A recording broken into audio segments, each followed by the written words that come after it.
Start. Okay, so today we are going to continue and finish our discussion of Jewish history. And I'm using the word finish in air quotes very, very deliberately, because if this is all the Jewish history you ever learn, shame on you.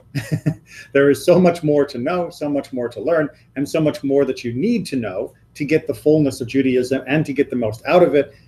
So really, this is just meant to give you enough of an arc that you know where to go back to study because of where you're interested, and to avoid any of the common mistakes in thinking about Jewish history.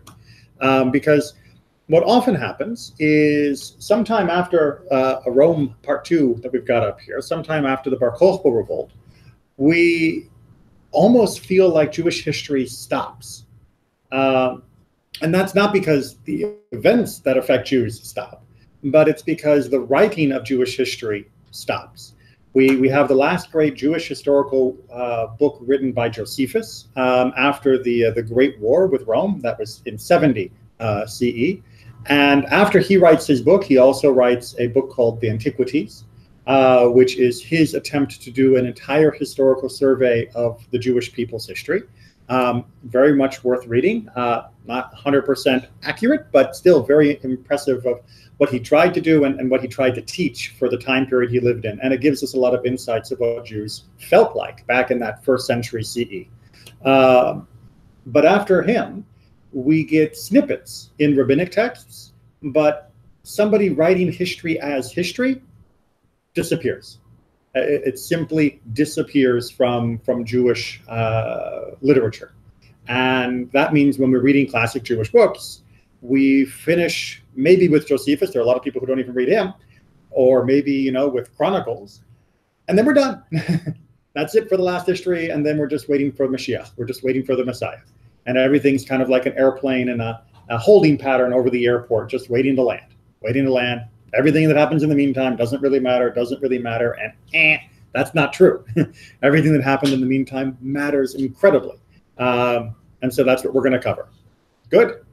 Good. All right, so this is what we finished with last week. As you remember, we finished up with the revolt of Bar Kokhba and its failure, the horrible destruction that led to in the community. But despite the feeling that many people often get that was the end of everything, it wasn't the end of everything. It was the end of Jewish attempts, mostly, to secure independence through military means. And that means it's the end of the movie stuff, but it's not the end of Jewish communities. Jewish communities, in fact, continued after Bar Kokhba, and during that period was a very fertile period for certain types of activities. In particular, writing. We began to put more down on paper than we had before this period. Of course, people had always been recopying the Torah and the books of the Tanakh, but at this time, there is it's almost a resurgence. There had been another one during the days around the Maccabees, but now there's another one of writing down what we know, writing down what is the right way to live. And in the rabbinic world in particular, this creates the early Midrashim, which are not the Midrash that you might be more familiar with of, like, you know, why did Abraham smash the idols kind of Midrash, but Midrash of how to precisely read the Torah text in order to understand Jewish law. So they're not the story style. It's what's called Midrash Halacha, which we've talked about in other classes, not Midrash Agadah. And this was a very important way of preserving the chain of tradition and the chain of interpretation. As we have also discussed at other times, two people looking at the same piece of text will come to very different interpretations. Having a record of the consistent interpretation that has been argued, agreed upon, and carried by the people for a very long time at this point is really, really helpful to prevent new interpretations that could completely send the community off in different directions. And in fact, we see exactly that happening, that when groups later on do reject these interpretations, for example, the early Christian groups, later on the Karaite groups, their communities go off in radically different directions because they no longer have this anchor that keeps them together with what we call normative or mainstream Judaism. The other thing that's doing this hand in hand is, of course, the Mishnah. The Mishnah is written around the year 200, 250 CE, and this collects the clearest teachings of the law as it has been practiced up to that point. And it becomes critical as the Jewish communities begin to disperse into other places, and as the lines of communication get a little bit shaky. I know for most of us, we're children, I think, all around here of the 20th century. No one here was born after the year 2000. I don't think. I don't want, well, but for most of our lives, communication has only gotten easier and faster and cheaper, and it's a wonderful thing. But at different points in our history, there were points where communication was much easier, like at the height of the Roman Empire, the height of the Jewish world, when you could find merchants who were coming and going at the major cities all the time. And if you wanted to give them a letter to be taken to Rome, to be taken to Babylon, boom, no problem. It was going. It was as good as a modern post office, almost. I mean, obviously a little bit slower. They didn't have trains and they didn't have planes. So we're not used to the idea that communication can also drop off, where the caravans slow down, where the ships are no longer sailing as much. Hey, opening the door? Yes. So that is what happens during this period. Partly, again, because of the deterioration of the Jewish world, and also partly because of the deterioration of the Roman world. So both of those make things a little bit tricky for us. Because around this time is where the Roman Empire is going through a major upheaval, where it is being divided, in fact, between the Western Roman Empire, which is what most people imagine when they think of Rome. They think of Italy, and they think of Gaul, and they think of Britannia, and all of that Western European side to the empire. But Rome ruled North Africa and all the way through Turkey and the Near East. And that eastern portion of their empire, that remained much more stable. And in fact, when things were getting shaky, the Roman Empire said, okay, we're going to have a guy over there, and we're going to have a guy over here, and we're going to keep being the Roman Empire, but we're going to each take care of our own backyard a little more. And that created what was known as the Byzantine Empire. The Empire of Byzantium and all those other Byzantine names, which we use now as an adjective in English to mean foreign and weird. But that was the part of the Roman Empire that survived much, much longer than the Western Roman Empire. As the Western Roman Empire began to fall, the Byzantine Empire continued to go. And that was centered up in the area of Turkey, around Constantinople, now known as Istanbul. We doing okay so far? Okay.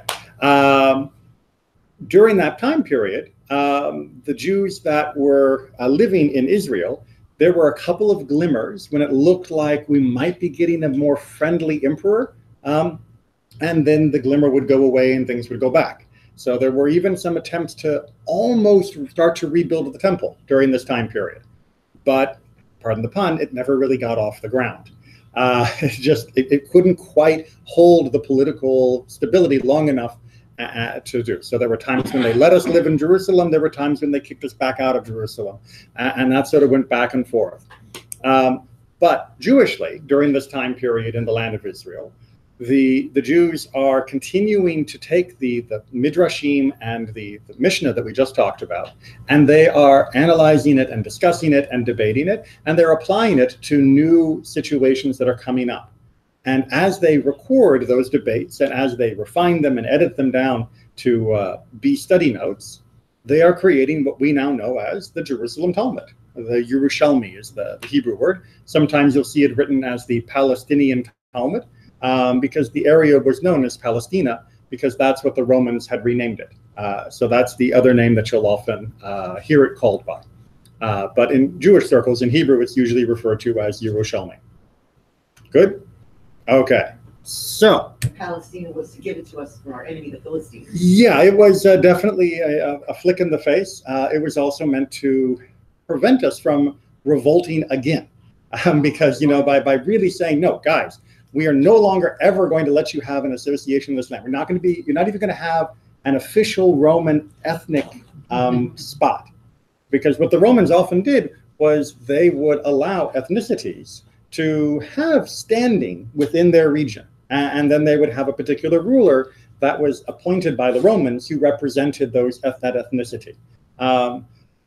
We revolted one too many times, and Rome no longer wanted to do that because we were big trouble. We were bad news. Remember when they beat us in 70, they stamped coins that commemorated that as being like a huge honor for Rome for having put down this rebellion. The Arch of Titus, which you can still find in Rome itself, depicts the looting of the Second Temple. It's one of the places where you can go to see what Jewish stuff looked like, because it's carved up there, and we didn't make our own carvings of it so much, and they did. It was a big deal. It's always fun to say that when you visit Rome and you see the Colosseum, that was built with Jewish gold. That was built with the money that was looted from the war in 70. So yeah, that's what they got from conquering us so hard. So next time you go to Italy and see the Colosseum, say, that's ours. That's ours. Yeah, I don't think they're going to give it back, but it's still just, it's impressive to know how far back our history goes, where you can still see it around the world. Did they use this for the labor as well? Not so much. Not so much. The mass enslavement of Jews came later during the Bar Kokhba revolt. This was more of just the looting of the land of Israel. But there were other revolts that were little revolts in between, and they were just fed up with us. Meanwhile, and we're going to be getting meanwhile a lot tonight, because the Jewish community now is not all mostly centered in the land of Israel. It is now spread into different areas. So meanwhile, I'm going to ask you to shift your view to the east, and we're going to go outside of Roman control and into Persian control. We're going to go into what is now the modern countries of Iraq and Persia, or Iran, where Jews have been living ever since the Babylonian exile. Remember when Ezra came and said that it was time for us to return, and the majority of Jews came back to the land of Israel. We rebuilt the temple, and that was where our story continued last week. Not everybody came back. Many Jews stayed in those lands because the Persian policy, and we'd call it Babylon because that was what we first called it, and we're Jews, we don't change names easily. That area was relatively tolerant for us. It wasn't like we were star, number one, top of the pile citizens, but it was not so bad. It certainly was, on the whole, better than Rome, especially after all the revolts had soured their attitudes toward us and had made them impose all sorts of harsh laws against us. So there were native Jews who had lived there now for 500 years, and there were new Jews leaving from the land of Israel and Roman control to go into that area because it was just a better, safer place to live. So great academies were built there. And this led to them also doing their own study of the Mishnah and using the wisdom of the travelers who came from the West with the Yerushalmi into the Babylonian area, the Persian Empire technically. And now we get the Babylonian Talmud. And the Babylonian Talmud is an incredibly important work. It is more heavily edited than the Yerushalmi. That is to say, the academies of Babylon took longer to review and structure the technical language to make it more concise and clear what the resolution of the different debates were, and to update some of the debates to include a little bit more of the back and forth or the logic or the application. And that's why the Babylonian Talmud is considered the definitive Talmud. We still use the Yerushalmi, but if there's a debate between the Yerushalmi and the Babylonian Talmud where that one says one and one says the other, we'll follow the Bavli, the Babylonian Talmud, on most topics. And that's doubly important because, remember I mentioned the communications are still dwindling.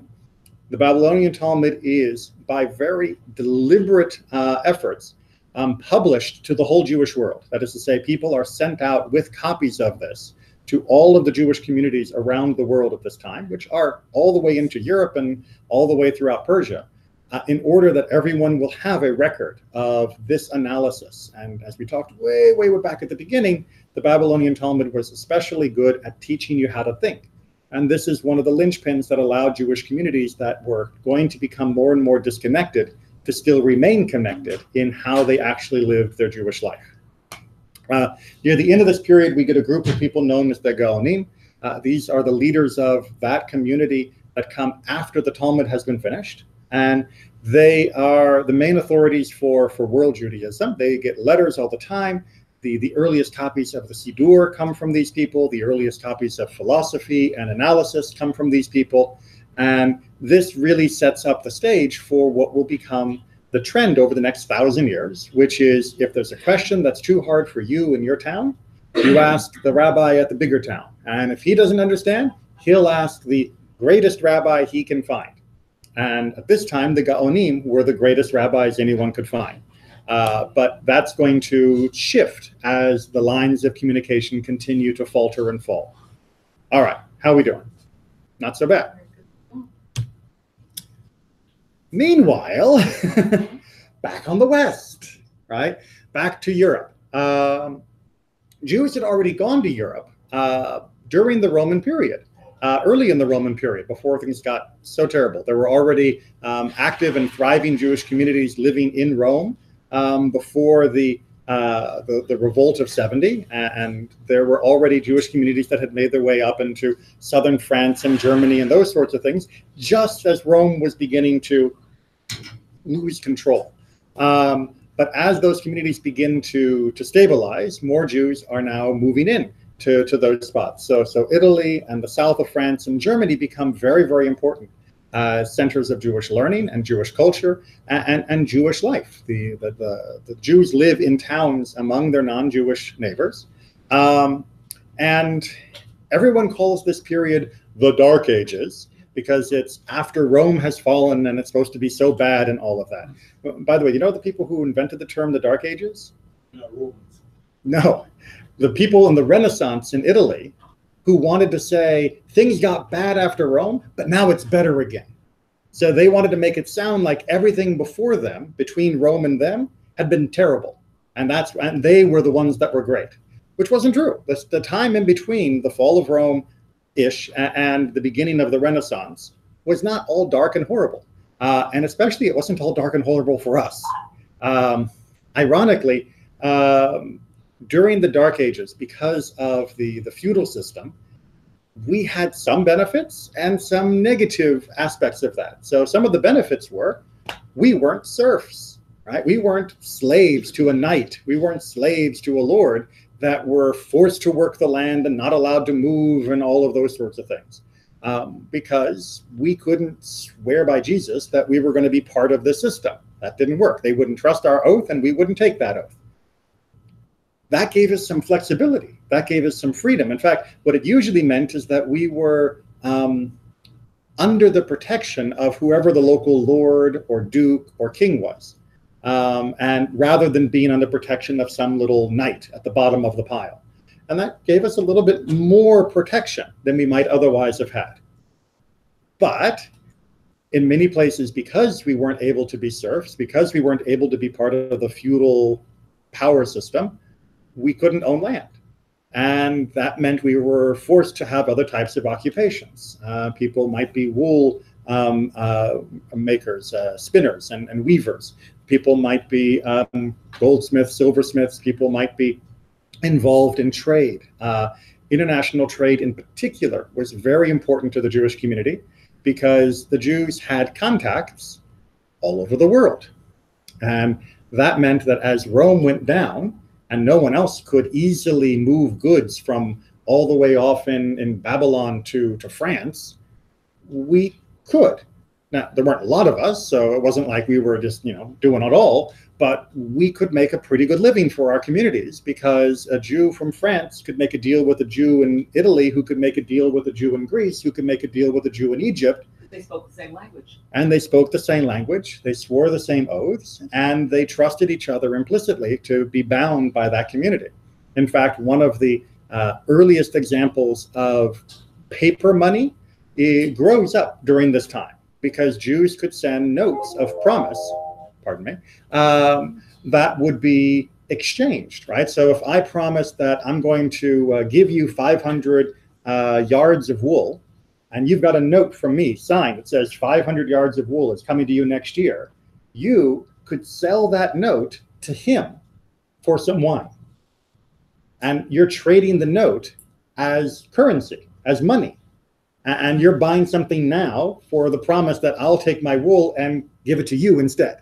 And by having that, it allowed Jews to travel without carrying a lot of cash, which was really, really important because there were lots of pirates and bandits and other things. So this reduced the risk for Jewish traders, and this helped improve our margins, and it made this a fairly good, I mean, I hate to use the word good because it still wasn't nice, and there were still persecutions and problems, but as far as what comes later, this was better.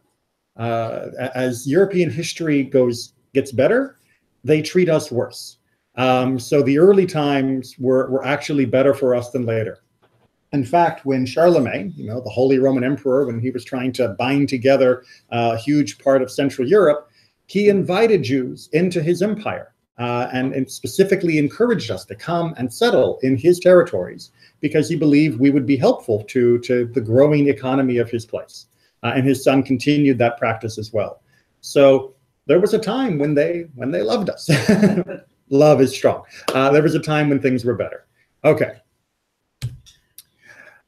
Meanwhile, flipping back to the Middle East, but now down in the Arabian Peninsula, there is a man known as Muhammad, and he believes that he has had a vision from God, which he calls Allah, which should not sound too foreign because Allah and Elohim, or El, are related words because they're like sister languages between Arabic and Hebrew. So he believes that God has spoken to him, and he wants to get rid of the pagan practices of the people who live in the Arabian Peninsula and all of that area, get rid of idolatry, things that we are generally pretty much okay with, saying, yes, that's a good idea. And as it wrestles for dominance in Arabia, unfortunately, many of the Jewish groups who lived in Arabia are caught up in the expansion and the fights over him. And when we won't convert, when we won't join him, he turns against many of those groups. And there are some terrible massacres and some horrible trouble. And indeed, this is where some of the verses that are anti-Jewish come from, was during this time period when Muhammad was a little disappointed that we didn't give him more support. But as it spreads out from Arabia and out from that point, it goes through conquest and conversion. And by 637, it has taken Jerusalem. And at the time, they have what they call the Pact of Omar, which was the Caliph at the time. And the Pact of Omar basically said Jews could continue to live. They didn't have to convert to Islam. They didn't have to leave the country. But they couldn't build new synagogues. They couldn't pray loudly. And they couldn't stop Jews from converting to Islam. Right? So we couldn't tell somebody, don't become Muslim. We had to let nature take its course. They also made it so that we couldn't hold legal posts, and we had to wear yellow stars on our clothes to let people know we were Jewish. That is where it comes from. Yeah. It wasn't the Germans who invented that. It was actually early Islam that invented having to wear something on clothes to identify ourselves. Our relationship with Islam, as you're going to see, is a roller coaster. So let's carry on with that. So gold and lead. Sometimes it's gold, sometimes it's lead. From the beginning, as I pointed out, there were tensions between Islam and Judaism. But on the whole, the relationship was more often peaceful between the Muslims and the Jews than it was between either group and the Christians. And partly that was because we shared much in common. We shared certain similarities of practices for tzedakah, for Shabbat, for dietary laws. And we also shared a very, very strict and pure vision of monotheism and non-idolatry, which was a very powerful unifier. But we were definitely not always treated as equals, to say the least. And sometimes you weren't treated very friendly either.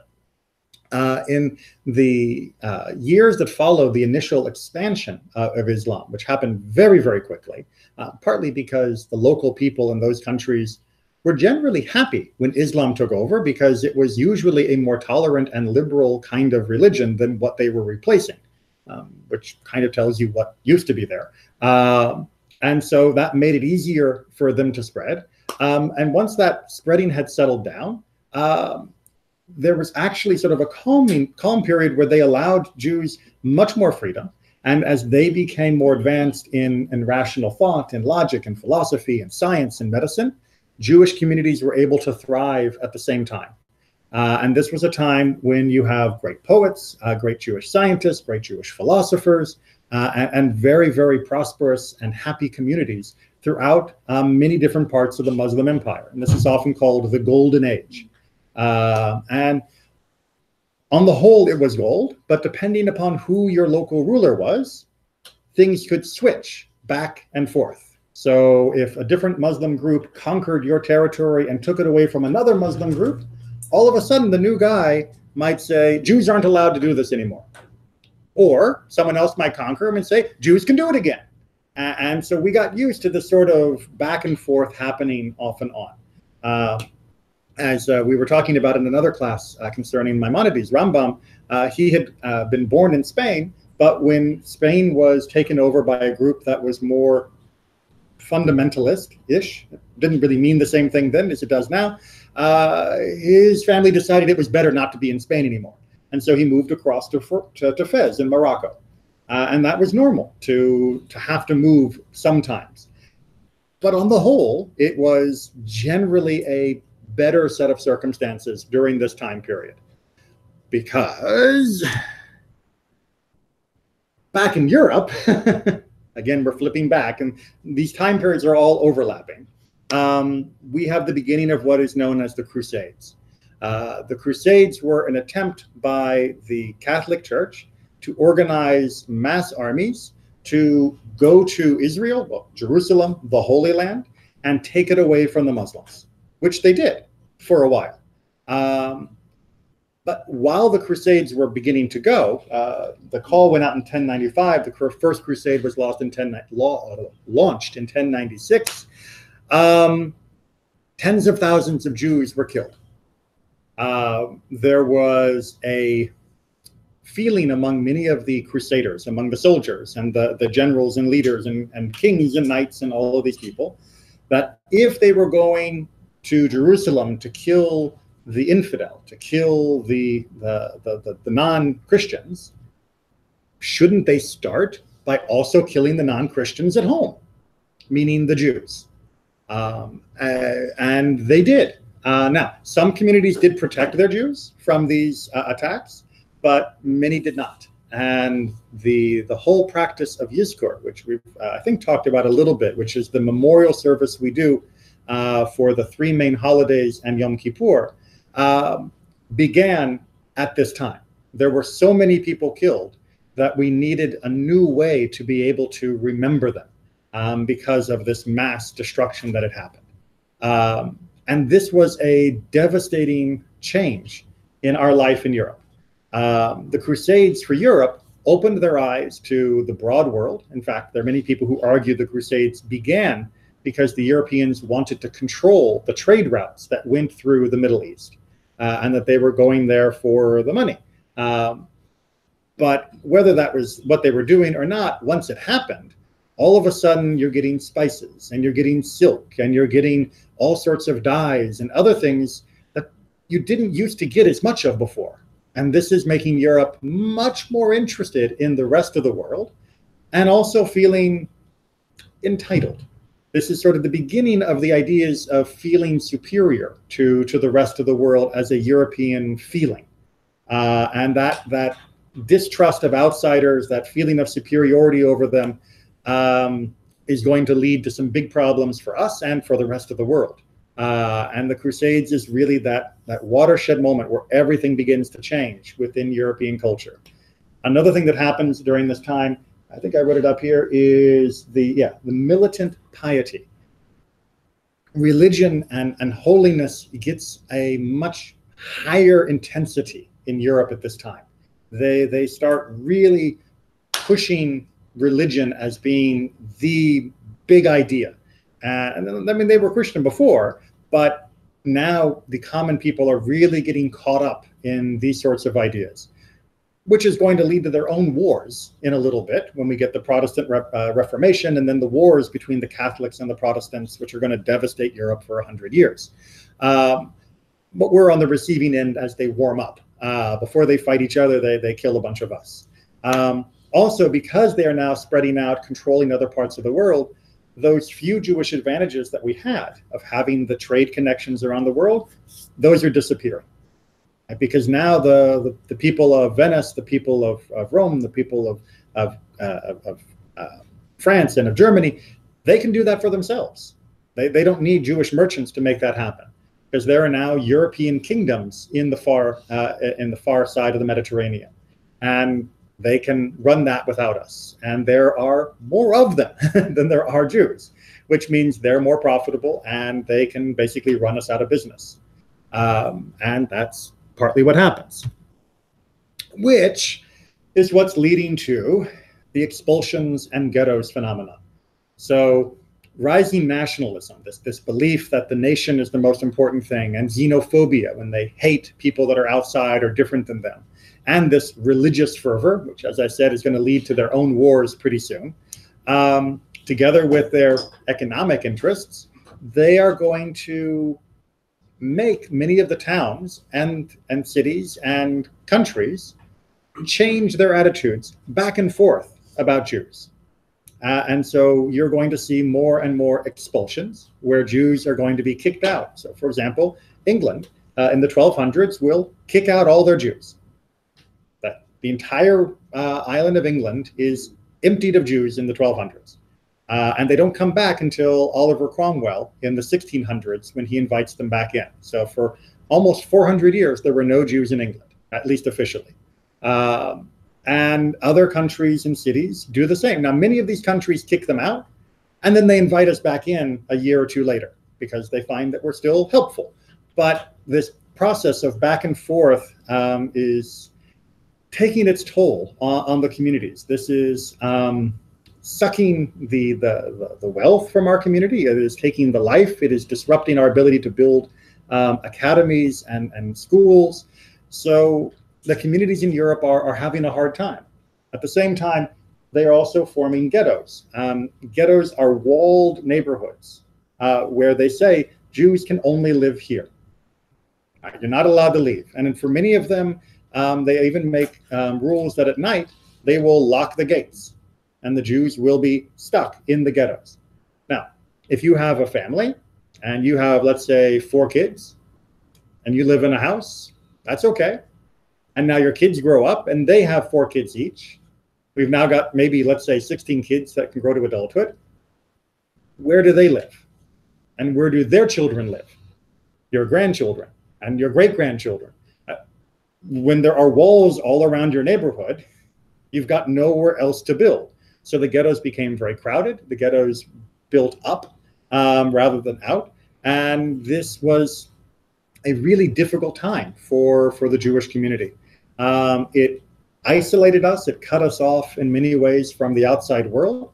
At the same time, it also was a time when the European communities were coming up with lies and rumors about us. So during the Black Plague, for example, they said that the Jews were poisoning the wells.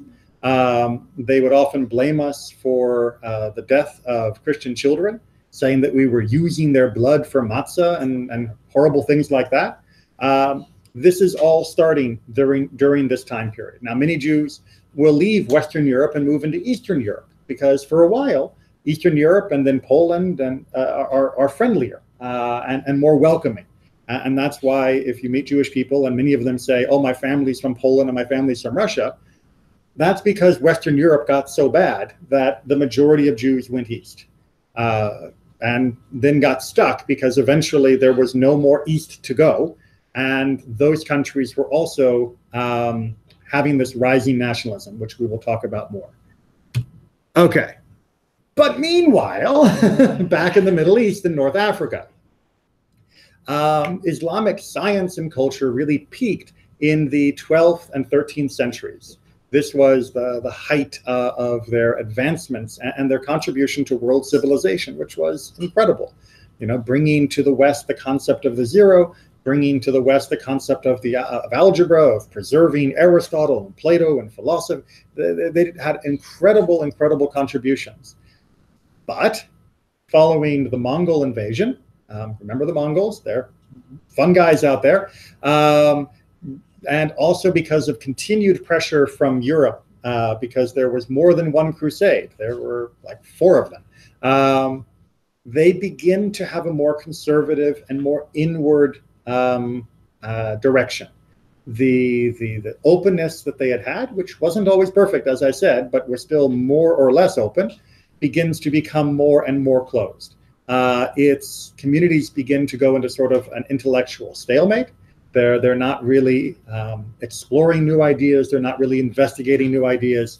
And this pressure from the outsiders begins to make them not look so good on the insiders, like us, the people who live in the Muslim world but are not actually Muslim. When Western trade and exploration goes around Africa, and now they don't have to trade through the Middle East, this is another huge blow to Middle Eastern prosperity and culture, because now they are cut out of the loop. And pretty much from the moment the Portuguese go around Africa, the Middle East becomes irrelevant to Europe, which is the dominant world power at this time, until they decide they need oil in the late 1800s and the beginning of the 1900s. So for around 400 years, the Middle East just goes to sleep.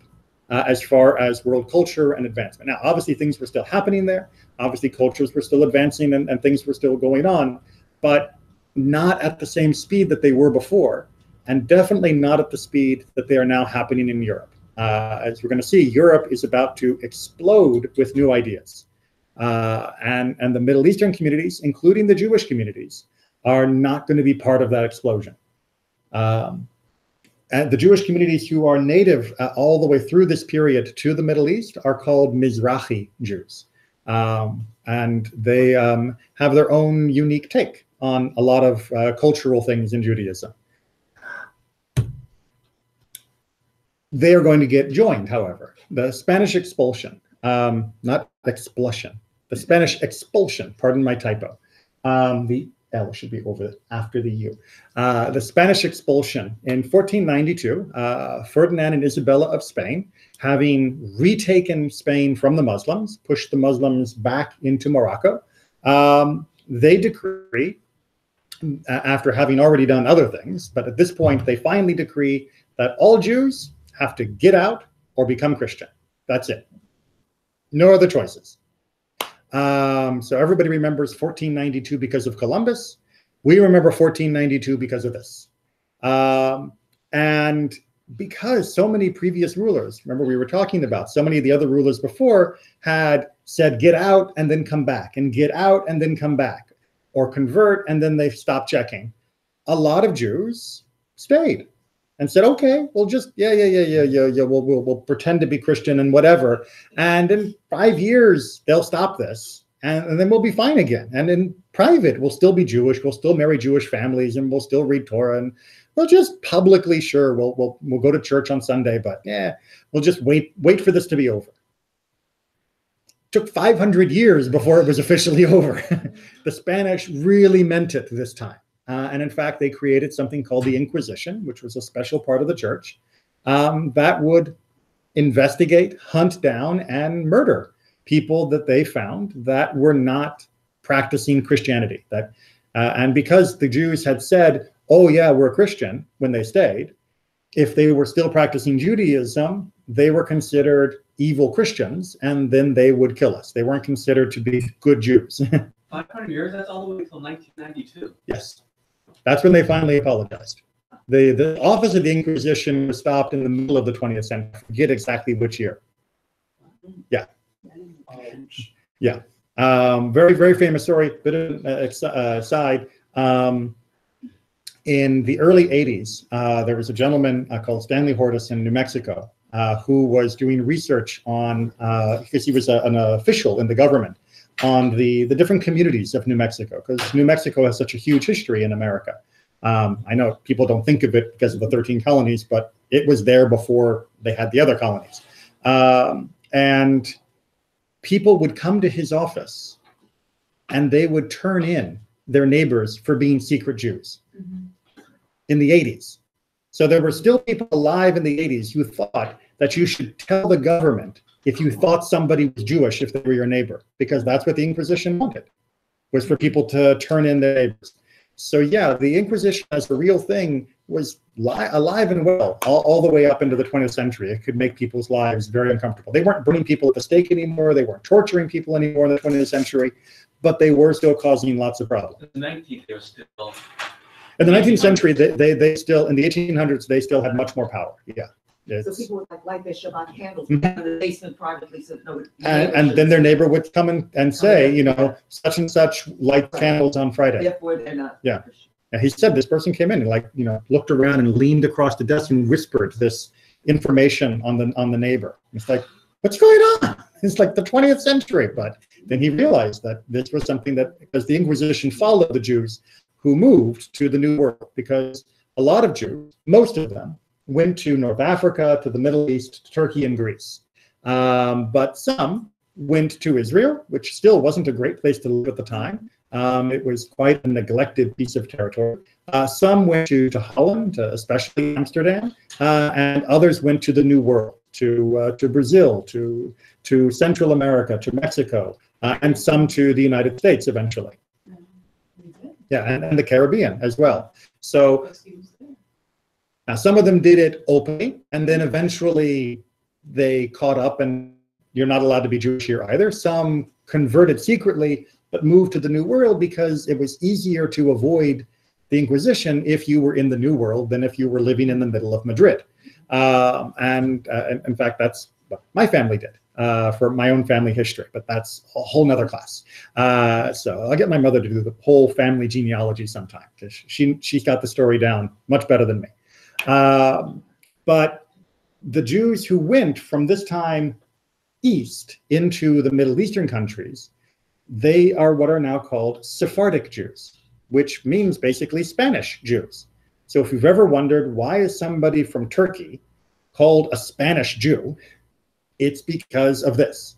Not that everybody from Turkey has, you know, Spanish Jewish blood in them, but their culture that they brought was so powerful, so strong, and just beautiful that it often replaced, or at least greatly added to the local Mizrahi culture, and that created a whole new blend.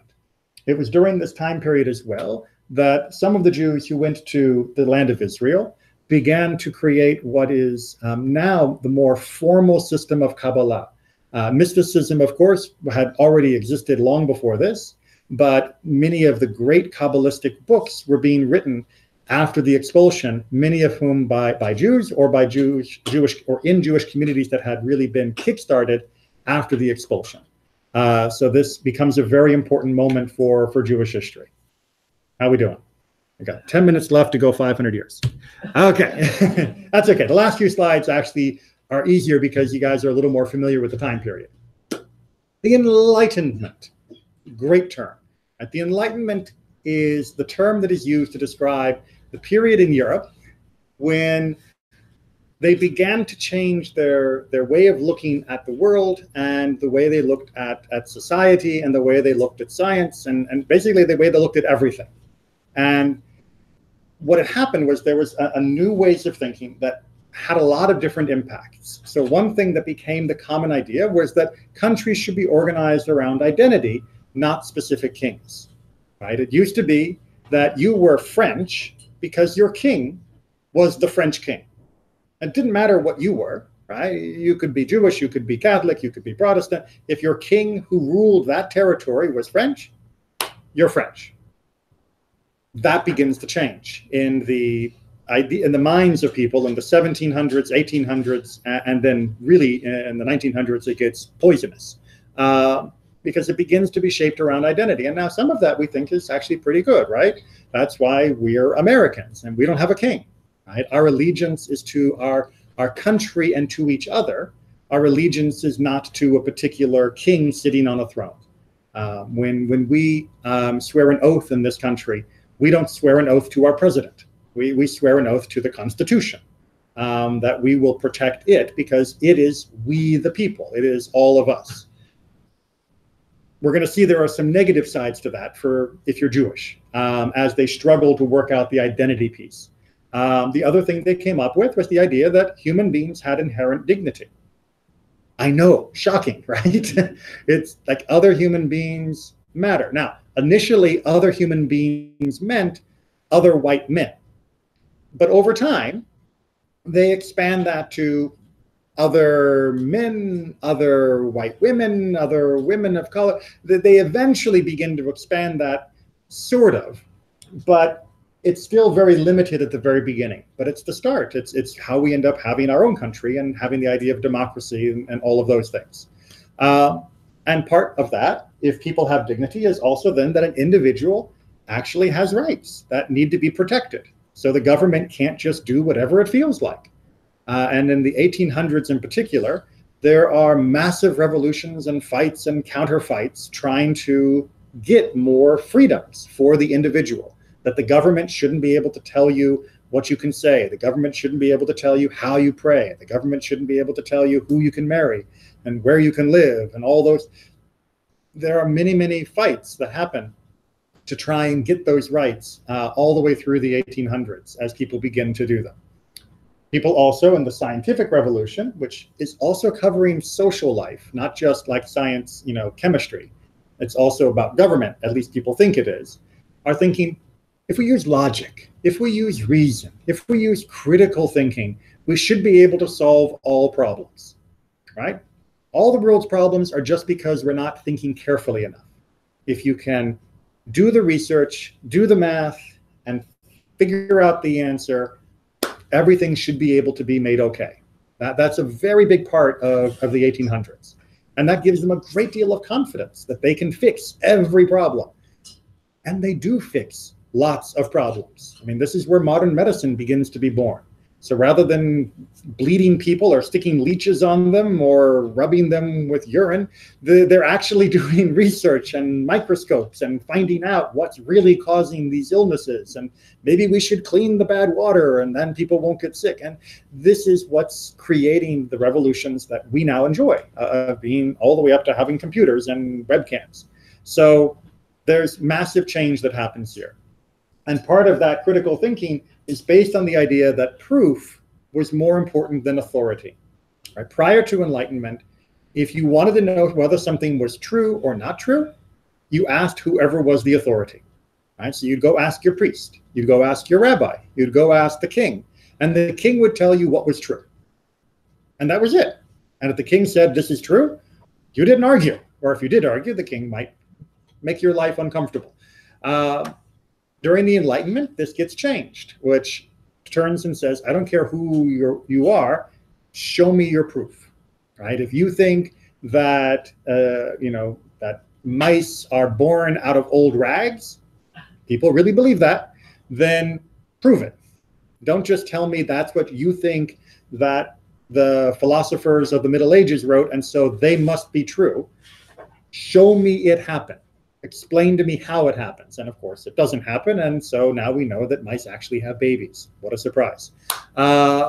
So this changes the potential for knowledge and for organizing society massively in Europe during the 1700s, 1800s, and 1800s in particular. For us as Jews, it is both a good thing and a bad thing. On the one hand, inherent dignity and rights, yes, thank you. I like those ideas. Right? That's one reason why living in the US is so good for the Jews. On the other hand, identity. In the US, as I said, our identity is wrapped up in the identity of our nation as a country. In Europe, identity begins to be wrapped up in cultural and ethnic identity. So being French means you look a certain way, you sound a certain way, you eat a certain way, you match a culture of France. And if you're different than that culture, well, that's where we get the rise of nationalism. Right? Nationalism is when the national identity becomes so important that it is the most important thing. And if you miss fitting in, you're now an enemy of the group. And so as Jews, this was a problem. Because yes, if we lived in France, or if we lived in Germany, or if we lived in Italy, we mostly ate French-style food, German-style food, Italian-style food, but kosher. And we mostly dressed like them, but we would go to a synagogue and not a church.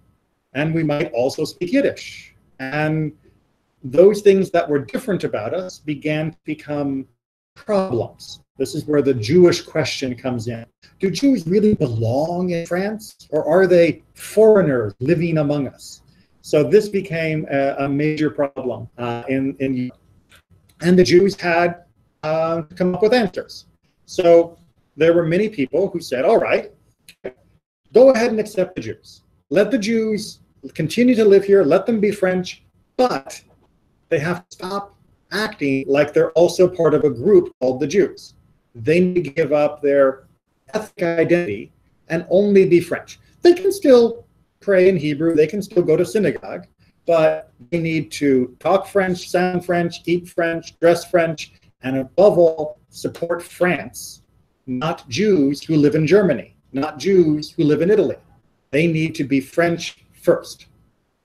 Because after all, that was the way the Christians were, right? If you were a French Christian, then you didn't care about German Christians, you cared about French people.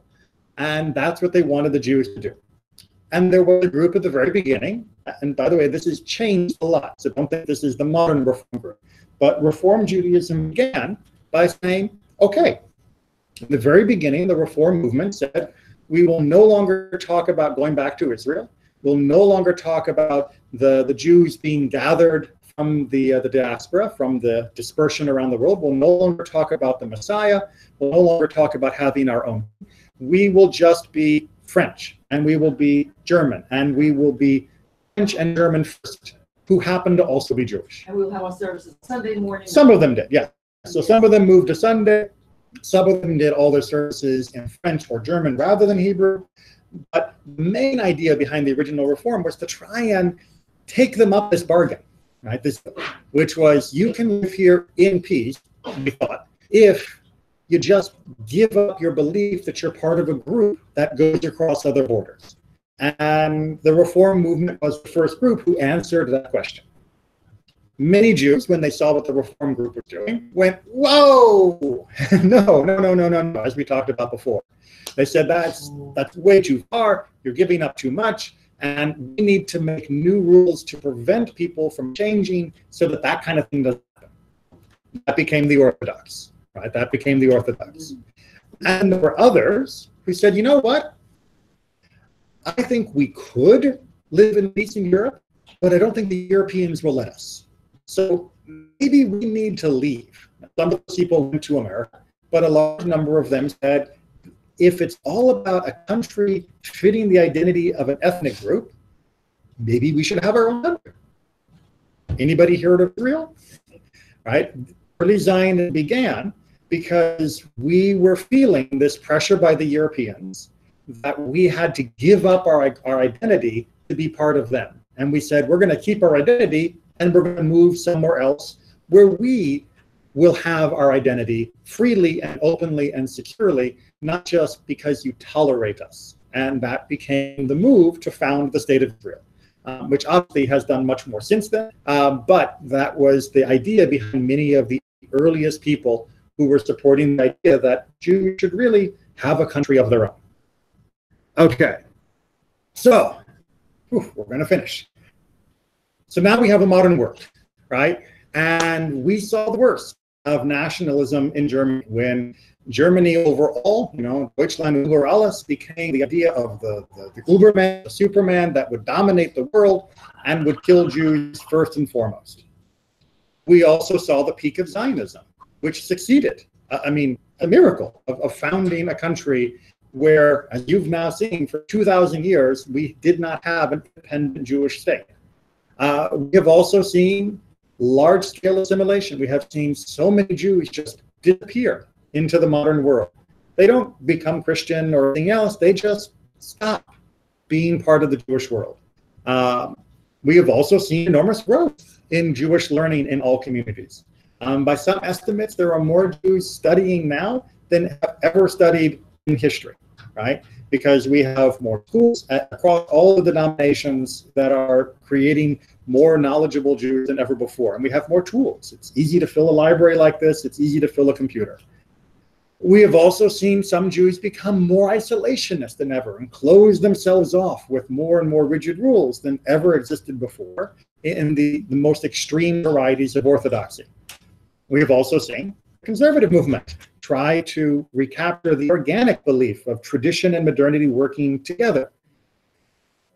But the most important thing is we haven't seen the end of the story. Okay? This is the end of the slide because we're done, but we have not seen the end of Jewish history. This whole period has been incredibly dynamic, and there have been ups and downs everywhere we live, but the story goes on, and the story is written by the choices that we're making. So know the past, live the present, build for the future. All right.